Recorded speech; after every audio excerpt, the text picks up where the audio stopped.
Coming up this week, should political parties be penalized for running fewer women than men in federal elections? Also, what should be the minimum age of consumption for legalized marijuana? This and much more to come. Hitting the streets, this is Outburst.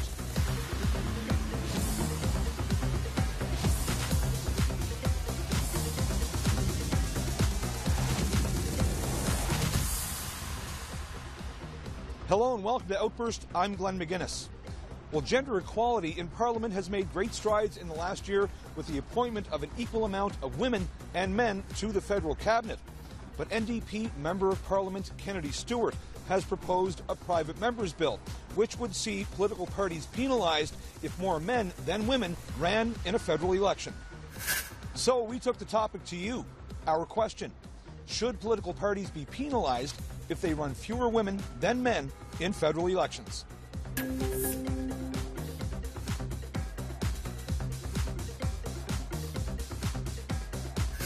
Well, it depends how many women want to run for it, doesn't it? Jeepers, I don't think you can go around penalizing, but I think everybody should be encouraged to give it a go. There shouldn't be quotas. It should be a quota of ideas. It should be that people run for office because they want to change the world, not because they're there to fill a liberal quota. I don't think that's right. And I think, I think people should be, if women want to run for office, that's great. We should have more women in, but I don't think it should be there because of a quota. That really comes down to who they are running in their party, really, like the quality of the person, not so much their gender. Yeah. No, I don't think we do it by penalizing them. We take the opposite approach. I think you do it by encouraging them to think about gender equity, and I think it's the public that has to make a stand and has to tell their representatives that this is important. I mean, 50% of the population are women, so we should have gender equity in all our public institutions and in our political parties. But we don't do it by penalizing them. I think that's probably the wrong way of going. I think we need to do it by doing the opposite end, by encouraging more women to run. Well, I agree, yes, and I think it has to be based on their knowledge and their education. They, if the women have that education and knowledge, that's great. But what we're running into sometimes is more men seem to have what they need, so if we can educate them a little more, definitely, but it shouldn't be based on gender. If the person you want is male or female, I guess, it's the right person for the job, there shouldn't be a penalization to, make a different decision than the one that you want to. Penalize is a really strong word. But yes, I'm going to say yes. I think that until there's actual consequences for not having an equal number of women, maybe, that'll push people, maybe, to have as many women as men. No. Why not? Come as you are. Shouldn't be any tilted playing field or anything like that. A woman's capable of running just as much as a man is.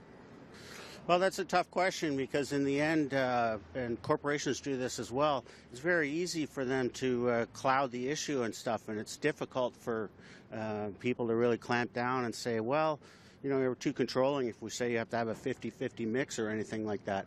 So it really is a tough call on that. I think our society is making great strides in that direction with the quality of women and stuff, and I think it's definitely moving towards that. I think the qualifications are above all the most important. Yeah, exactly, and I totally agree on that. It doesn't matter whether it's male or female.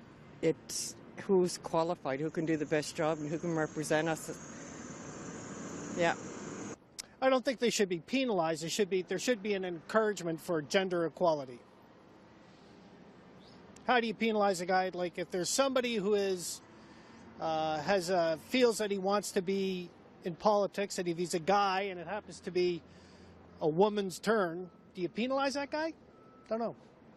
I mean, as our Prime Minister said early in his tenure, it is 2016. We should have a balanced cabinet. I don't know if I'd say penalized, but there should be some regulation on whether they have a balanced view on genders in their parties. No. Why?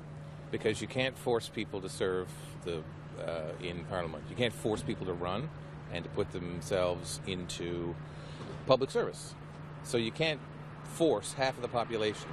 You can't force people to decide that they're going to become politicians. It takes a certain person. So if you haven't got the right stuff, whether you're a man or a woman, you haven't got the right stuff. So the people who should be there are the people who are passionate about being there. Well, I don't think they should be penalized because I think it just matters how many women do apply for those positions. So I don't know how you could penalize the parties. So no, I don't think so. But do you think there should be an equal balance? I would like to think there would be an equal balance, but that's not always a guarantee. No, I don't think they should be penalized for it. I think that there should be a fair representation of both sexes, but there's no way that you should draw a line in the sand and say that there has to be an equal number on both sides. Yes, absolutely. Why? Well, women make up 50% of the population. They should have 50% of the seats in Parliament. Doesn't that make sense? Equal representation? I would approach it from a different perspective. I would provide additional encouragement for women to run at all levels of government. You're specifically talking about Parliament. The problem is at all three levels of government, particularly notable here in the capital of this province, where there are no women there's one woman on council. So we have this huge problem of the underrepresentation of the majority of the country. Women make up probably 52% of the population. So I would approach it from, rather than a punitive perspective, I would approach it from a perspective that would encourage this type of representation. If that requires changes to legislation, then I would be in favor of that, as I have been in the past. When was capital punishment abolished in Canada? 1966, 1976, or 1986? 86. 66? I'm gonna go with 66. 76? 76, I think. 1976. 66. I want to say 76. The answer? 76. Oh!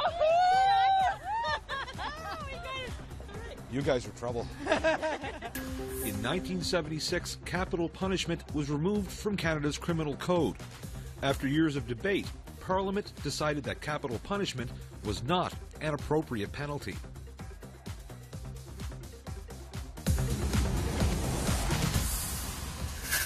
Moving beyond the current first-past-the-post electoral system was one of the many pledges put forth by the Trudeau Liberals during last year's federal election. But it seems the federal government is backing away from that promise. The opposition Conservatives are calling for a referendum to have the people decide what is best. But Trudeau has also said that electoral reform doesn't seem to be that much of a priority anymore. So, once again, we take the question to the streets. Does Canada need a referendum on electoral reform?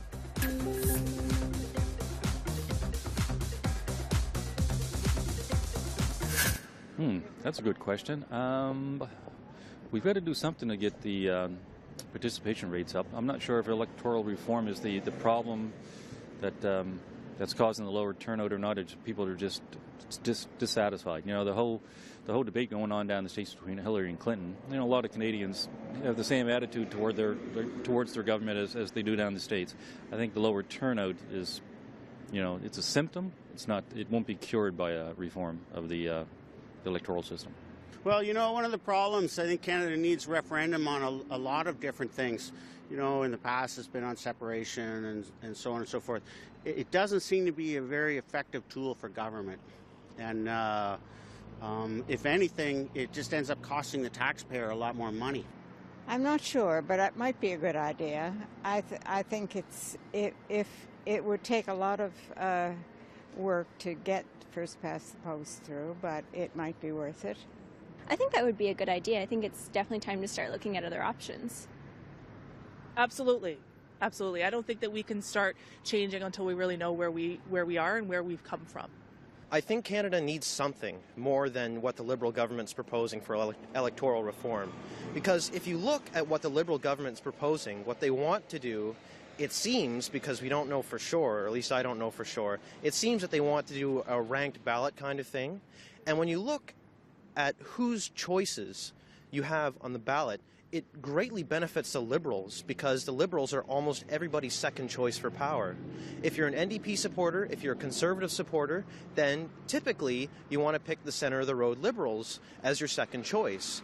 And when a government or a party or a candidate is eliminated, first off, then the second choice obviously will culminate behind the Liberals, and it'll give them power for a long time. I think, we have to carefully consider what the Liberals are proposing here because it could affect government for decades to come. It could, it could become a Liberal monopoly on power if we don't pay attention, if we don't speak up when we see these things happening, because it's a real thing. It's a real possibility. Personally, I'm in favor of the status quo because while it gave Trudeau this massive majority in 2015, it also gave Harper a majority in 2011. It can swing both ways, but rank balloting, not so much.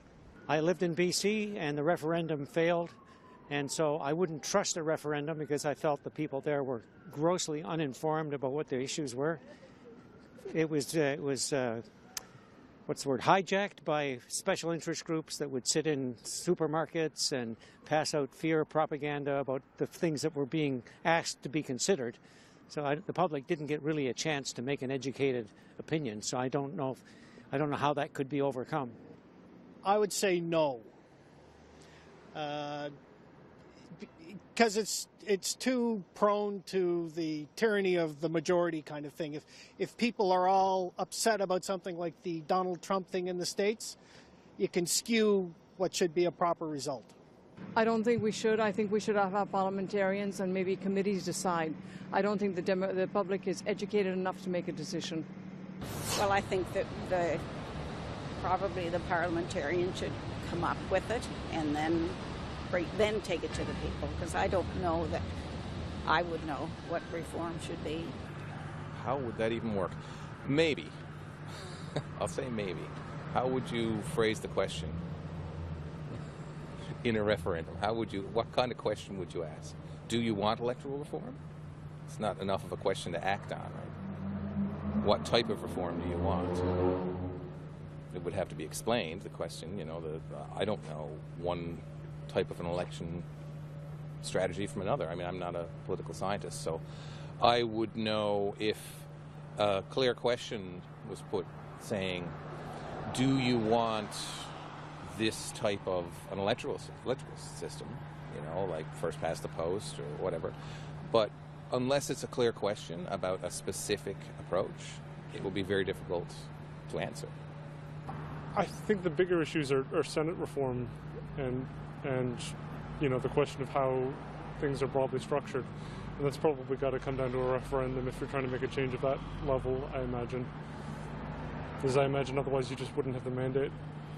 I think that there definitely needs to be changes to our electoral system. I'm not sure the referendum is the best way to go about it, but yeah, I think there needs to be changes in our electoral system, yeah. Absolutely.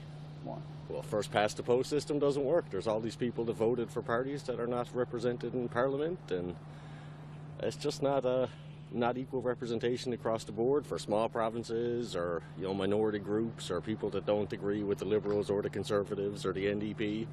Their votes really don't matter the way it's set up now. What about the notion of a referendum? Oh yeah, have a referendum. We waste enough money on everything else. Why don't we, waste something on something constructive? Which of the following is not a Canadian invention or discovery? Insulin, basketball, snowshoes. Snowshoes. Basketball? I want to say insulin. Basketball? Snowshoes. Snowshoes. Snowshoes, final answer. It's snowshoes. Oh, it is? Oh, good. Okay, good. You did well. Canadian Frederick Banting and research assistant Charles Best are responsible for the discovery of insulin, and Canadian James Naismith invented the game of basketball. Snowshoes have been in use for thousands of years, although the origin and age of snowshoes are not precisely known.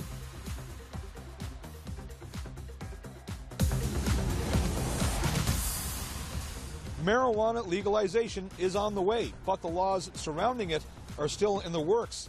One part yet to be determined is the legal age of recreational consumption. Ottawa's health agency has recommended that age to be 25, while others feel it should reflect existing laws already in place for alcohol and tobacco consumption. So where do we draw the line? Our question: what should be the minimum age of consumption for legalized marijuana?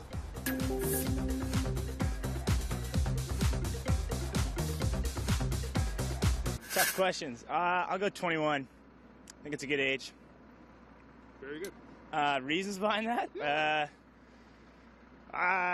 Okay, I guess I don't want to say too much, but I've had some experience with marijuana. I don't think it should be too young. That's my biggest thing. And I think, I've seen it do bad things to people, so a bit older than our age of 19 for legal consent of alcohol would be good. A bit older. Well, if we look back on, I think we should draw on precedent for this because, society has established that at 16 you're old enough to drive, at 18 you're old enough to vote. So, the age of majority is 18 or 19 or something like that. I think we should draw on a precedent for that. We shouldn't just go off and just randomly pick a new number. I think we should stick with, alcohol consumption, that's 18. 18 works. There we go. Well, the brain doesn't really stop developing until a few years past 18, but the critical years are at least up to 18 to 19. I think with alcohol we have 19. I don't see why, if we do legalize marijuana, it should be around 19 too. You're assuming I agree with legalizing marijuana. So I don't think so. So your first question is based on something you're presuming. So I think we should back up and say should it be legalized? I think that it should be, actually. I want to answer the question I wish you'd asked. It should be, and I think it should be consistent with our laws around alcohol. That being said, I think we're actually going in the wrong direction by spending time on substances that are not doing us, they're not moving us in the right direction. Anytime you're ingesting smoke into your body, that's not a good thing. We work in healthcare. A lot of damage is done through that. We have a heart health system down the street here where the number one cause of people going into that system, smoking. Doesn't matter what the smoking is. So I'm not personally in favor of it, but I think in terms of legalizing it, I think we're not really being fair in terms of it's fine where alcohol has a free ride and marijuana doesn't. So I would say that it should be consistent with alcohol.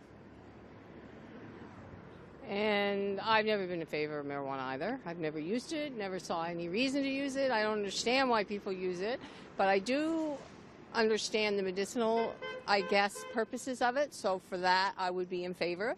But I think this just gives everyone a free rein to start using it, and it encourages our young youth to start using it and think that it's okay. So for me, it would have to be a very mature age, which is at least over 20 somewhere. And there'd have to be a lot of conditions put on using it. You have the wrong guy to ask. I don't believe in ageism at any level.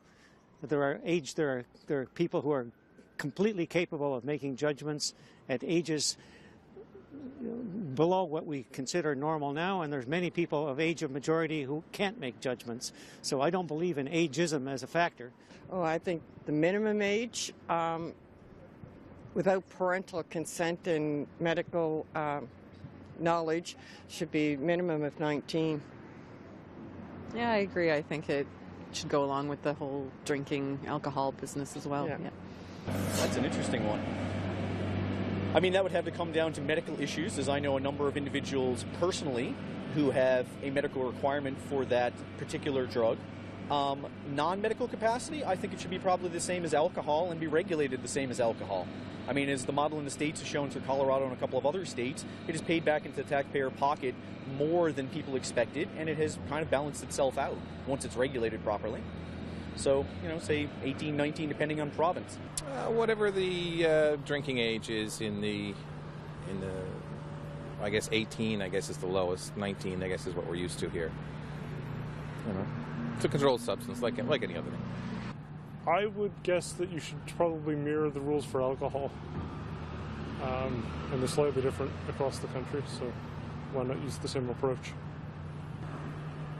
Well, firstly, I don't think marijuana should be legalized, so I don't think there should be a set age, so no. no set age, because I don't think it should be legalized. If we're talking about straight legalization and just not being used as medicine, you know, I think that it's important that we're not giving it to people who are still developing. So I guess we'd probably keep it around the same age as alcohol consumption. I think that's appropriate. Once you get into adulthood, you should probably be able to make your own choices. Well, that's a really interesting question. The current legal age of consumption of alcohol, which is about a gazillion times more dangerous than marijuana, is 19. Like any and all drugs, there are positives and negatives associated with it. Unfortunately, in terms of marijuana, the negatives have been exaggerated, largely, I suspect, by interest in the pharmaceutical industries, who have, you know, not a whole lot of say in what happens once something gets legalized. I think 19 is fine. I think what's more important is that education programs take place. Marijuana has, you know, huge uses medically. I use marijuana for pain instead of using narcotics. I've lost friends who were prescribed narcotics. I've seen lots of people who have died as a result of using. When I talk about narcotics, I'm not talking about illicit narcotics. I'm talking about the ones that are legal, the Comptons, OxyContin, and these drugs. They're killing people every day, and yet the big story is, well, should we legalize marijuana, and when? And my question is, what is the cost of not legalizing it? When members of Parliament are elected in their ridings, they're sent to Ottawa to represent the interests of local voters. But sometimes MPs have to toe the party line and vote with the party, which could go against the wishes of some constituents. So, when it comes to the workings of Parliament, where should the priority lie? Our question: who should MPs answer to first, their constituents or their party?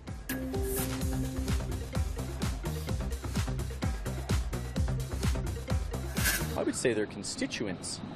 I mean, their constituents are the individuals putting them in office in the first place. I mean, their party is simply effectively the union that they represent. I would say their constituents. Their constituents? Why? Because those are the people who live in the area represented by the politicians.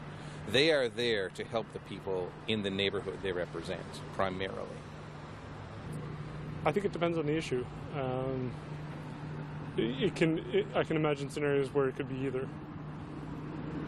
I think there's some issues that constituents matter more, and there's some issues that are bigger for a party as a whole. So if an issue is central to the platform of a party, for example, I think, you know, constituents or an individual riding shouldn't necessarily override it. But if it was a secondary issue, there's easily a scenario where it can involve that there's a specific district that feels very strongly in one way, that I think an MP has an obligation to represent that district. Oh, their constituents, most definitely. I think they represent the public, so that's who they should be answering to. They should not be answering to their party. Definitely constituents. Why?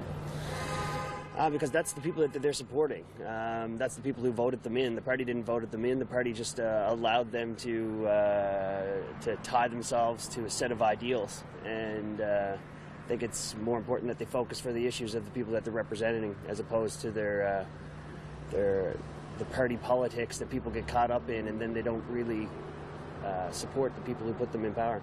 Oh, the constituents. Absolutely. Why? Well, because we voted for them. You know, we elected them. We're the boss.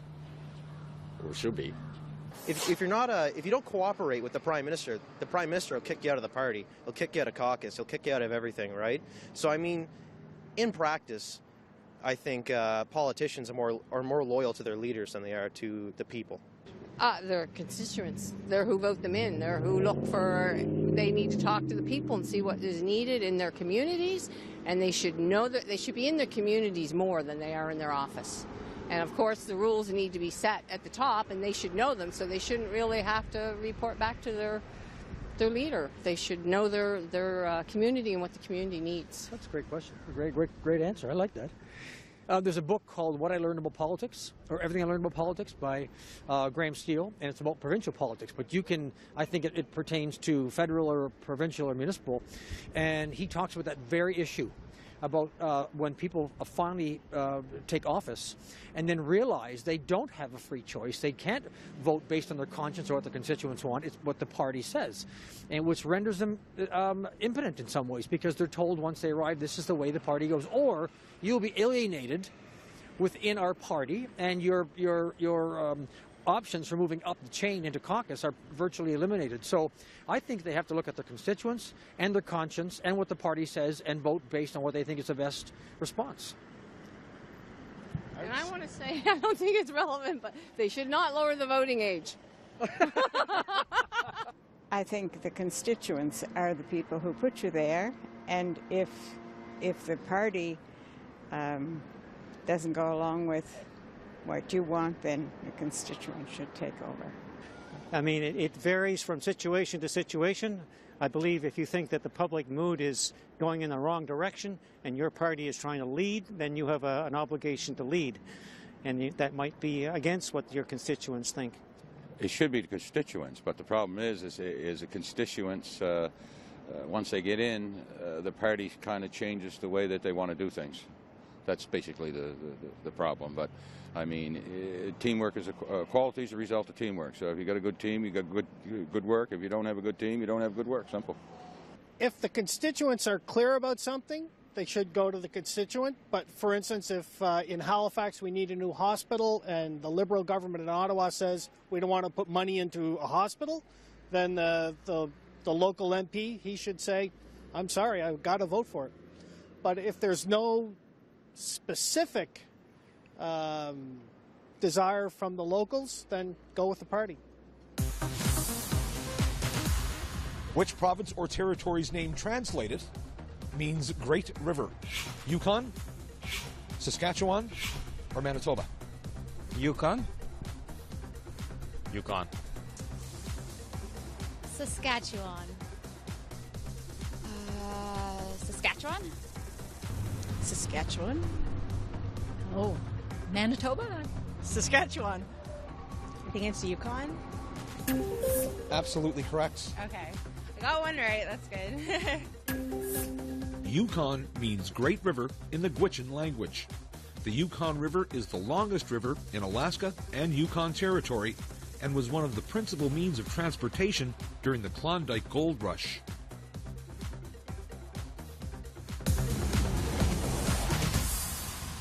That's all for this episode of Outburst. Like what you see? Well, you can watch more episodes on our website at www.cpac.ca, on our CPAC TV To Go app, and also on our YouTube channel. You can also join the conversation via social media on Twitter and Instagram at CPAC_TV. I'm Glenn McGuinness, and on behalf of all my colleagues at the Cable Public Affairs channel, thanks for watching. We'll see you next time.